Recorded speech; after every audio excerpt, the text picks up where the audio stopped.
Hotel from Crave Online. Unfortunately, I have to bring Don Mancini's regrets. He had a family emergency and couldn't be here. And I have to tell you, he was so apologetic for everything he was going through. He was really concerned that he didn't get to see this with an audience. He loves this movie. But we do have a lot of people from the movie here. Let's bring them all up. Brad Dourif, Jennifer Tilly, Nicole ever make it? Over here.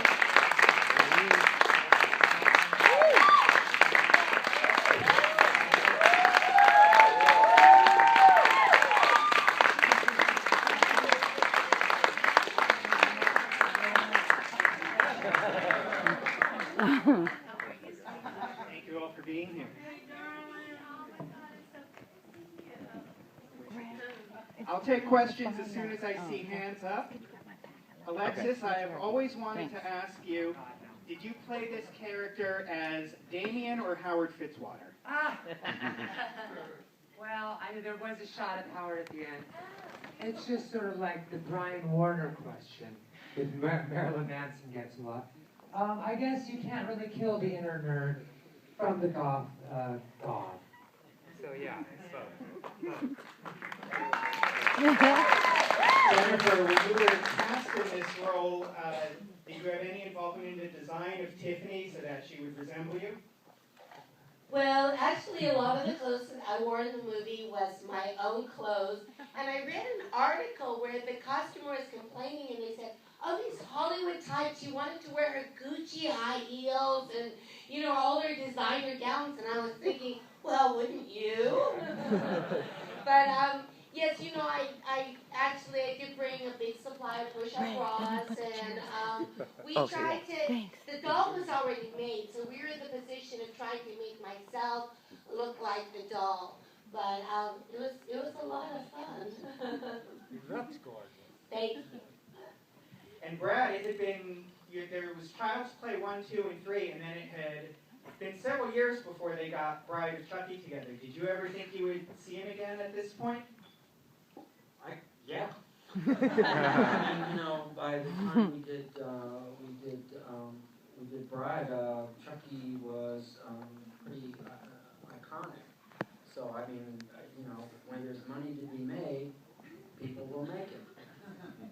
I just Bride's my favorite of them. Of course, except for first, because my daughter's in it. Yeah, I understand it's Don Mancini's favorite too. Where does it stand with you, Jennifer? Because you've been in a few. Mike.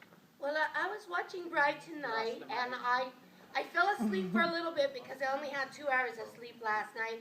But it struck me what a beautiful film it was, and it was directed by the famous Hong Kong director Ronnie Yu, and I thought he really treated the characters with respect. I mean, he shot it like a love story, and especially one of my favorite death scenes ever is when I'm in the bathtub and the TV goes in the bathtub, and the sort of the juxtaposition between Bride of Chucky and Bride of Frankenstein, I thought was particularly poetic. All right.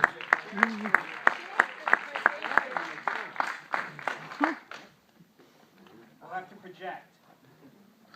Yes, play to the Black Road, Jennifer. Are there any questions out there in the back? In the way back with the beanie. No? Next to him? Next to the beanie. Did you guys do all of your dialogue together as Chucky and Tiffany when you recorded it? That's a big yes. Wow, that's cool. You know, they set up, this is the first time that I met Brad. And of course, I was very excited because he's a brilliant Oscar-nominated actor. And I met him. He says that to all the actors. Only the brilliant Oscar-nominated actors. And they set up these two rooms so we could look at each other while we were acting, and we could overlap. Having sex. Yes, exactly. Like I ad-libbed the line, "Chucky, do you have a rubber?" And he ad-libbed, "Honey, look at me, I'm all rubber."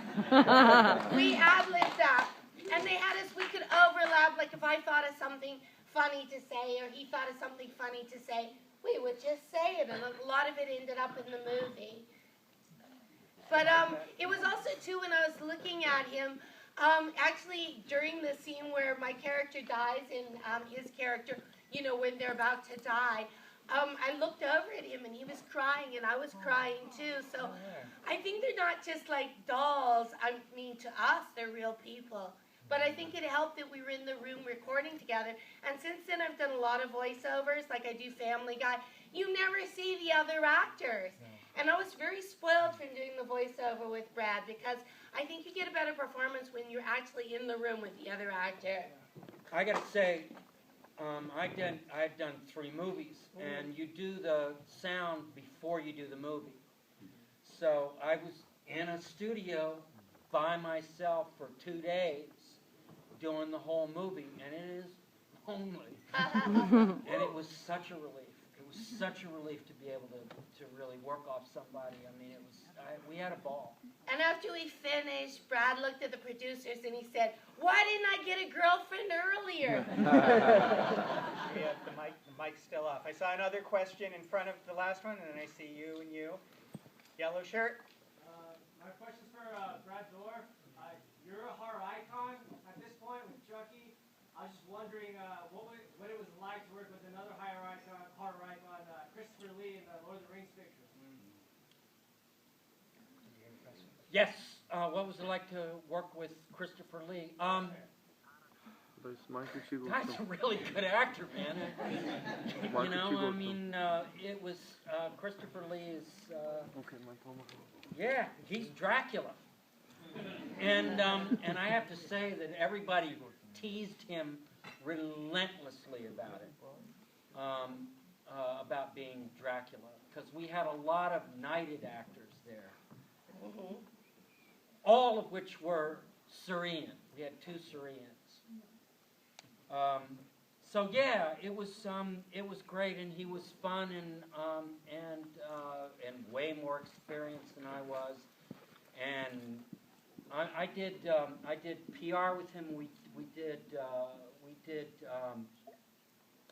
foreign press, and that son of a gun greeted every single person in their own language. Wow. And I felt like, I'm Brad, West Virginia, and I might speak up. You know, so yeah, he was a pretty awesome guy. In the second row here. Yeah, for Brad and for Jennifer, you guys both spent time on screen as characters. Were you guys, either one of you, worried about whether you could carry the movie just as a voice, or were you that confident in Don's conception that you didn't have any worries about it? You obviously didn't see Dune or Bullets Over Broadway. You would know. These are 2 fine. Well, it was very interesting because we did the voiceover, and then when we saw the movie, I was just pleasantly surprised with all the interesting things that they had Tiffany do and the Chucky doll do, like a lot of the little side gags. When they had the Chucky doll, he had, I think, he had about 8 people working him, and so one would work the right arm and one would work the left arm. I remember Alexis came back after she was molested. Molested. She said, "Watch out for left arm," because the left arm reached out and squeezed her nipple. Big time. Yeah. Yes, and he was tied up to the bed, so we couldn't do anything about it. And I did notice that left arm was very, very frisky. Left arm grabbed me a couple times too. Who wouldn't? I would. But you never really saw the doll. I thought of Chucky as a real person when I was acting with him because the puppeteers were always practicing. So in between the scenes, Chucky would wander around and he'd poke at the craft service food. And when I was in the bathtub, he came over, looked in the bathtub, and he was playing with the water and winking at me. And so I really saw him as a sort of irritating little co-star with a personality, because you would think as soon as the scene was over, he would just fall over and be dead, but he wasn't. He was always walking around and scratching his balls and doing whatever the puppeteers thought was appropriate at the moment. Jennifer doesn't realize, but she's so in the moment as an actress, that at one point I was post-mortem. It was the one shot when I wasn't a body double, it was actually me. And she comes over and the music starts to play crazy. and she kicks my leg. And it totally cut my leg open, started bleeding, and I couldn't blink at all. I never told you this. I didn't want you to know. But I was like, don't blink or do not run. But just take the use. But that was a really long shot where they had the cameras pulling away and you did not blink at all. You must have been into some sort of some zone. sort of pain thing. I was into. All right, we've got the mic back. In the middle, orange seat, then the pink sweater, and then in the back. Yeah, so I was pretty much raised on the first 3 films on VHS, but my parents would never let me see an R-rated movie in a theater for some reason.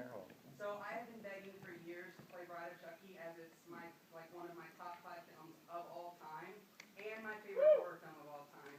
And so experience it with this awesome audience for the first time ever was very special to me. It's a fantastic audience. I'm sorry you gone missing. You would have loved it. My question is actually to Jennifer and Alexis. Well, Jennifer, I've met you at the seat of Chucky screenings, and you seem so welcome to the franchise and supportive of the franchise, but coming in 1998, were you a Chucky fan, or had you seen the movies? Did you love the movies? And kind of the same thing. I had never seen a Chucky movie ever, but I had a hard-on to do a major motion picture. And I have a jewelry addiction. I like to buy jewelry. And my agent called up and he said, Jennifer, we have an offer for you for a major motion picture. And I was cautiously optimistic. And I go, really? And he goes, yes, it's a Universal picture, and they want to pay you this amount of money. And I thought of how many bracelets and rings I could buy for that amount of money. I was getting very excited. And I go, what's it about? And he goes, well, it's about a little doll. I go, a little doll? And he goes, they kills people. And I went, a Chucky movie! I am never, ever, ever, ever, ever doing a Chucky movie. I had some sort of idea that a horror movie is something you do at the very beginning of your career or at the very end of your career. So, like how Jennifer Aniston did Leprechaun before she was Jennifer Aniston, or Betty Davis did Whatever Happened to Baby Jane long after she'd been Betty Davis for eons and eons. But since I met Don Mancini, I saw the artistry in the Chucky movies. And when I met with him and he was saying they wanted Ronnie Yu to be the director, Peter Powell did the cinematography, won an Oscar a few years later for Crouching Tiger, Hidden Dragon. And then I read the script and I said, wow, this is a really funny script, and I'd never seen a Chucky movie. But the thing that made me want to do it is a friend of mine that I'm really competitive with really wanted to do it, and they're going to go to her next if I said no. And so that was the deciding factor. But I have to say, out of all the movies I've done, Chucky is the #1 movie that people know me from around the world. It's international. Even people that don't speak English, like I'll get off the plane in someplace like Belize, and people point at me and they scream and they go, Chucky, Chucky, Chucky!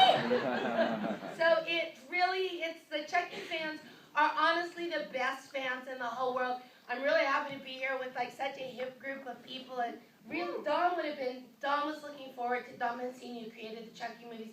He's looking forward to it for so long, for months and months, and I'm sure he would have loved to be here and listen to the wonderful reaction. Alexis, were you a Chucky fan? Well, I would, give it up. Now, Don and you are really close now, but were you guys friends before? No, we were not. I was saying, who let the writer in the room? Because he's sitting in the corner and he makes suggestions. And in Hollywood, the writer is supposed to be, the writer is supposed to be somebody you keep in a little closet, even though you created the whole thing.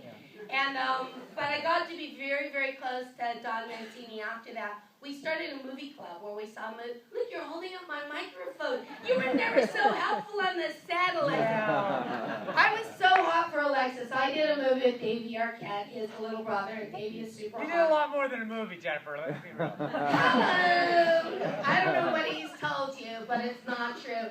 But then when Alexis came on the set, I was like, oh my God, all the Arquettes are so hot. And I thought that I could convert him. I don't know why. And I would come in the dressing room, and he would have his shirt off. He'd be practically naked. And the tattoo artist would be putting tattoos on him. It took about 8 hours to get him into all his tattoos. Yeah, I tried to wear a little dress in honor of the. I'm still trying to get out. Where's Don? Don was here. I'd hold him down and make sure he gave me the phone number. The assistant to the tattoo guy, whose name was Ghost. Well, we had a lovely afternoon shopping around. You know, another reason why I have had any hesitation about doing this film would only be because I had to have all these letters written because they don't let criminals into Canada. Yeah, if you've ever had a misdemeanor even. What kind of misdemeanor? I used to go dance to clubs and I had a nudity arrest at one point. And I chose the fetish dolls and, you know, every now and then things would slip out. Oh, I hate when that happens. And there's always that. But did you know, the last movie you were talking about people doing horror towards the end is different. The last film that Joan Crawford ever did was called Trog. And famous film, fabulous film. She got changed in her car and she was drunk the whole time. And did her own hair and makeup. But there was a great line. Like me. I implore you to use the hypogon on Trog. So that was the kind of level. But I think that there's nothing to be ashamed of when it comes to this. These films are fantastic, and Brad has proven since day one how really disturbing a doll can be. Come on, that's hard to do, folks. Sorry, you start the question? Yeah, I do. Well, first of all, Alexis and Jennifer, you ladies look amazing. Thank you. Beautiful. And Brad, my favorite show of all time is Deadwood. Yeah,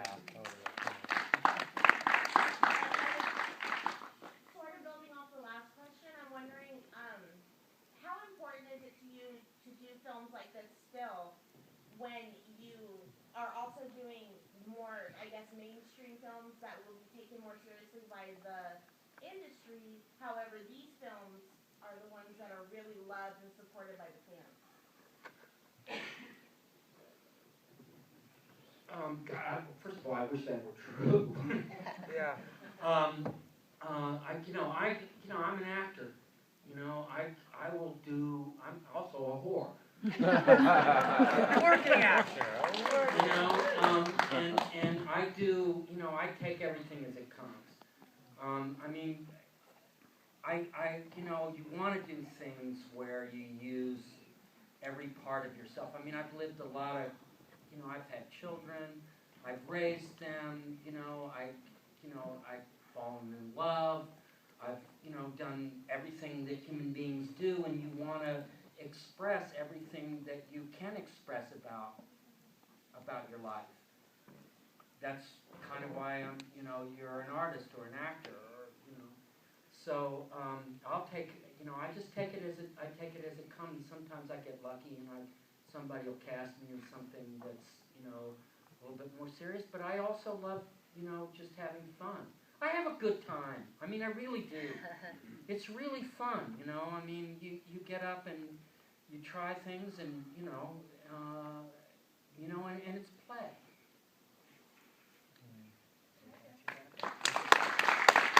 How many people saw the curse of Chucky, the last Chucky movie? Everyone! And wasn't Brad and his daughter Fiona fantastic? Did you ever think your daughter would be in the Chucky movie? Was that one of your hopes and dreams for her?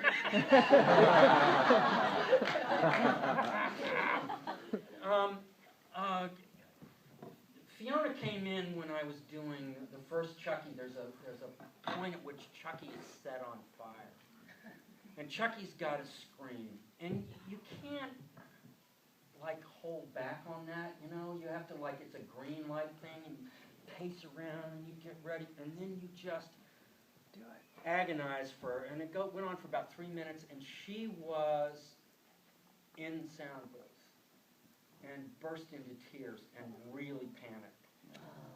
And I had to run out afterwards, settle her down, tell her I was fine, not to worry, and so forth. And so that was her first encounter with Chucky. She enjoyed her last one much, much more. And she was really, really thrilled to be in it, and she adores Don. You know, and they cried, I think, when the picture was over. So, and and I was very proud, really proud of what she did in that movie. I thought she did good. In the back, waiting very patiently. Yes. Yeah, that's a good segue because I wanted to ask about Chris and Chucky, the stinger at the end. That was like, as a longtime Chucky fan, I was always wondering what happened to Andy. That was a great part. All wrapped up. Is the saga, or first of all, how did that come about? And second, is that the end of the Chucky Angie story? So the question is basically, are there going to be any more Chucky movies? Will Andy be involved? I'm not. We wish Don was here, but I think Don is writing the next Chucky movie even as we speak. And we did the Comic-Con together in New York, and I think that there was he was hopeful, the fans were hopeful that he might be in the new movie, but it's all super secret and under wraps. Like, it was supposed to be very secret that I was in the last movie just for a very, very tiny bit, but then the publicity department thought, let's just sell the hell out of Jennifer Tilly being in this movie. Before it even came out, there were all these articles with my one scene, saying that I returned. But I think, there was such a tremendous reaction to that, and I think the thing that Don loves about these movies is he assumes that people are fans, and he assumes that they'll get the inside jokes, and he assumes that they're horror film fans. Like, even in this film, Bride of Chucky, there were a lot of homages to film noir and other horror films that came before. I'd never seen a horror film before I met Don, and now he's always like, oh, you have to see Omen, and then we see the new one, and we see the old one side by side, to compare them.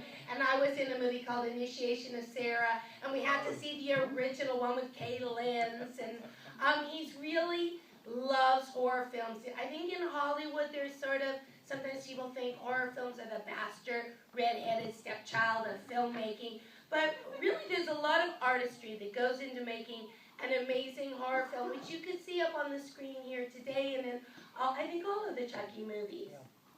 I think you can actually elevate any script. I think that's something these two do every time. And it doesn't mean you're not messing with the writing as much, but you're really taking it to a place where people, when Piper Laurie was nominated for an Oscar, not that Oscars matter, but she got nominated for Carrie. And that tells me that there might even be a little role in nomination in the next Chucky for a young man or a young woman. All right, we only have time for a few more questions. I saw one here, and back there. We'll try to get to those. Go ahead. Miss Arnett, what was your favorite scene in the film? Mine? Yes. What was your favorite scene? I love that you just called me Miss Arnett. That's fantastic to me. I would like to say, the Arquettes are not French, we are Occitania. Occitania, which is the South Provence of France, pre the Gauls. Not that I have anything wrong with French people, but I don't like the way they run their government. It happened for a while. No, my favorite scene in the movie probably is, I love it towards the end when we think Chucky has come around finally, and he puts the ring on her finger, and then he satisfies us once again by being a total prick. And I think that was good. That was a good moment. It solidified who he is, and we don't really want him to warm up, do we? I love that your character is so pussy whipped. I say get down on the floor and you get down on the floor. That's the way it should be, relationships. 90% of heterosexual males are complete subservient. Pigs. Another question? Yeah, so Brad and Jennifer, voice acting for you two is such an important part of your career right now. When you were first starting, had you thought that was going to go that way, or that you'd be able to experience that? And do you like it, as opposed to being directly on screen? Well, I think we kind of, in a way, answered that question because it's a lot more fun when you're doing things with people. And most of the time, when you're doing voice acting, you're doing it by yourself. I mean, it's not like you can't have fun, but it's working with people. Connection is really what it's all about. you can really, I mean, you know, you can play by yourself, but wouldn't you rather play with somebody else? What are we talking about here? The Chucky, doing the voiceover for the Chucky movie just really swelled me. I do a lot of voiceover now. I play Bonnie and Family Guy, and I do a lot of cartoons, but it was like a real acting job when I'm working with Brad, and I was trying to like rise to his level, and I feel like we have a real connection and a real relationship after doing 2 movies together. But the great thing is, though, about the voiceover, what I loved about it, we do the entire movie, and then everybody else went off, and they were on location for 2 months, and they're getting rained on and having all these stunts that they have to do. And we just basically worked for a few hours one day, and then we're home, and then we get to see all the things that our characters do, the dolls. Oh, one of the things that bothered me, though, about my doll, I thought Chucky was adorable. My doll looked like she was 40 years old. She looked so much older than him. And she was inexpressive. And they said Chucky, the Chucky doll they've been working on for a long time, so he had 36 muscles on his face. And I think Tiffany, she had like, envy. I don't know, she had like 16. So I think you noticed that she doesn't have nearly as many expressions as he does. So in the next movie, they actually gave me sort of a Hollywood makeover. Did you say cock? No, they promised? Oh, they gave me a Hollywood makeover, and I had more muscles and more people to work me. But still, I mean, Chucky is the star of the movie. Tiffany really is sort of a doll come lately. Well, it's what's my favorite of the series. I thought it was a real love story, and what you said about, you know, taking Bride of Frankenstein and making it, you know, having it be this homage to it was beautiful and worked better than most of all the comedic horror films that I have ever seen. That one is way my favorite, and I was shocked when they had sex. I didn't think I was going to be, but I sat in that movie and I went, no, they can't do that. I was really, really shocked. But then the next movie where Chucky has to give a sperm sample, he's totally used to it. Yeah, he's like, by then it's over. All right, okay. All right, 3 more questions I'm going to try to get to. I missed you, and then the lady on the left, and then the gentleman in the plaid shirt. What's your question? This question goes out for Brad, Jennifer, and the glamorous George from the Wedding Singer. Oh, stop.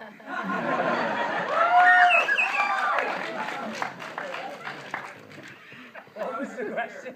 Was there a certain costume or character that felt closest to you? Sure. Oh, ever? In your career, was there a certain costume that felt closest to you? They all are close. Yeah. You're wearing them. Bound. Yeah. Yes, bound. She was bound. So sexy. You know, sometimes costumes really inform you. You know, I mean, there's just something about just the way you wear them, what you've got to do. And I think in Lord of the Rings, first of all, people were falling over. Everybody wore dresses. So you're like falling over your dresses. And I had to like hold this thing to go anywhere, because otherwise I would fall down. So, and it kind of like really informed my character, so then I was just walking like that. And so I would say that costume fed me the most of all the costumes. Well, the very first thing I do when I get a movie part is I say, what will this character wear? Like, what's her favorite color? What is she into? And I feel like once I get the costume, then I really sort of get the character. And I did love the costumes in Bride of Chucky. And in Seed of Chucky, I wore a lot of my own clothes. And Bound, Alexis was talking about Bound. Everything in that movie was pretty much my own clothes. I really try to strong-arm the costume people, and I bring a whole suitcase full of my stuff, and I'm like, oh, I think I should wear this or that, or I'll go to thrift shops and I'll find like, oh, I think this hat really expresses the character. And so I like when it's a collaboration between myself and the costumer, because I think that really does help, because what a person puts on in the morning says a lot about who they are. They do say, makeup people often say, that they're hair actors. I did a film with Jerry Orbach, and apparently he's nothing until he gets his pompadour up, and then he becomes this guy. But you know, you mentioned The Wedding Singer. Recently I just worked again with Adam on a film called Blended. I'm the only character from The Wedding Singer who's in it, but at the end I play, at the climax, it's like a family movie. God bless you. It'll cover all the bases. And there's like a scene at the end where there's kids playing a baseball game, and George all of a sudden is there for no reason, playing dum dum dum dum dum dum dum on the keyboard, and Hava Nagila and a couple other songs. But I said to them when they were going to hire me, you know, I'm a little different physically now, and they're like, that's fine. So they put me in a bunch of wool in the Alabama, Georgia, in the Georgia sun. And for about 5 days, and then shot the last day, I was ready to kill someone. And he did kind of do the greatest thing in the world, which is so against, like, I could have called Screen Actors Guild and had him sued. But he basically was giving me, even though he wasn't directing it, Frank Garage, who directed The Wedding Singer, did it, but he was giving me on a microphone from across a baseball field line readings. Absolute line readings. Like, do it like this and say this. You know, faster, Freckle Face, like a total out-of-standard voice. I was like, fine. Because in the long run, I'm there to satisfy myself, the audience, but really the director. And I've made the biggest mistakes. I was cut almost completely out of Californication episode because I decided I was going to rewrite everything. The director they had hired that they allowed me to. Of course, I went to editing. And of course, writers have a problem with that. What if that episode had won an Emmy? Who would they have thanked? The writers or me? So I gotta watch it as an actor. I gotta mind my P's and Q's. You can do only as much as you could get away with, but you really don't want to step on anyone else's work. So. On the left. My question is for Jennifer and Brad. Jennifer, I love you on Brad and Chucky and also on El Padrino. Oh, thank you. But my question is, are your babies 100% yours? And for Brad, can you still laugh like Chucky? What? Can you still laugh like Chucky? Do I laugh like Chucky? Yeah.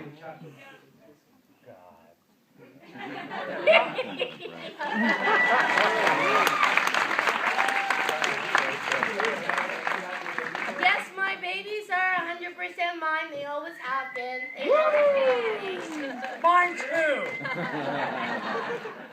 All right, our last question, the gentleman in the plaid shirt. Brad, one of my favorite horror movies of all time is Exorcist 3. Just like Exorcist 3 and Chucky, you do such a great job of coming up with a voice for these characters. Can you tell us what your process is, and how did you come up with the Chucky voice, and maybe with Exorcist 3 as well? I'm a very slow line learner.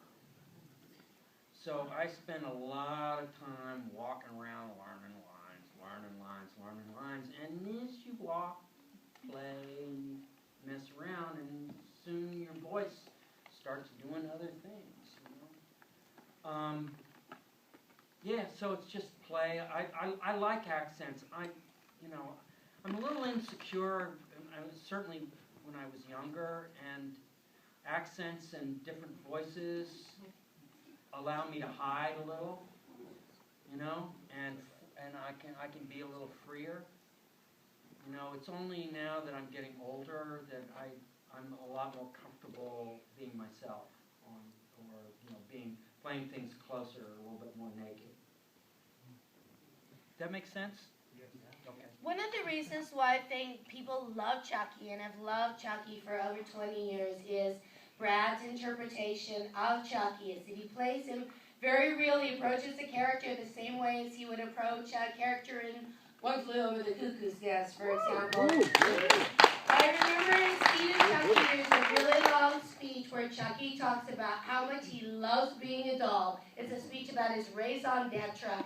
And I remember when we were doing it, he was like, I can't get it, it's not quite right. And then he was doing it over and over again, and then he went out into the hall, and he was working on it. He's like, I'm really sorry, this is such an important speech.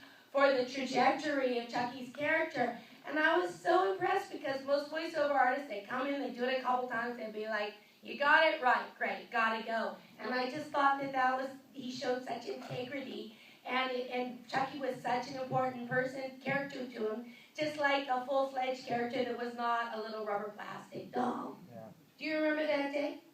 Yeah. Yeah. No, yeah. I'm